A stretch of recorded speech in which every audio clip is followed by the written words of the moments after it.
So we want to continue with talking about the curves of retirement.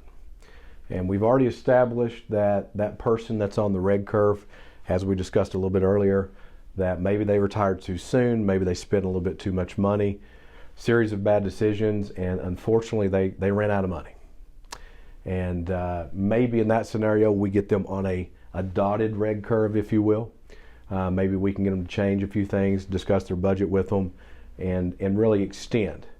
However, the problem is going to be because of maybe retiring too soon or a series of decisions, unfortunately they're going to run out of money. So if we run the spreadsheet and discover you're on a red curve, we're going to tell you to continue working for a few years. Okay, so we'll have that discussion. On the other hand, we have these other folks on the what we call the runaway green curve. And what the runaway green curve is, you're not spending nearly enough. The assets continue growing and compounding over time, and there's no reasonable way that you're going to spend all of your money, during retirement. So perhaps for those folks, we discuss getting them on a dotted green curve.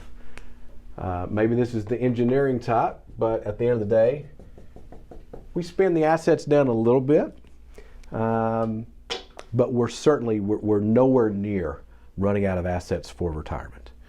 But maybe we talked them into doing some of the things that they always said they were going to do.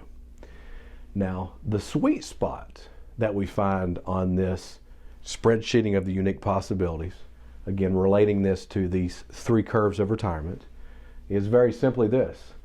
If you're on a blue curve, this one is unique, because what we find is the assets are going to peak out somewhere around life expectancy. So it's definitely not a red. You're not spending way too much. You're not spending way too little. But we peak out around 88. That will tend to start going down a little bit as we get closer to age 100. As we mentioned, we always spreadsheet to age 100. So this person, we believe, is living life. They are doing their bucket list things, the things they said they were always going to do.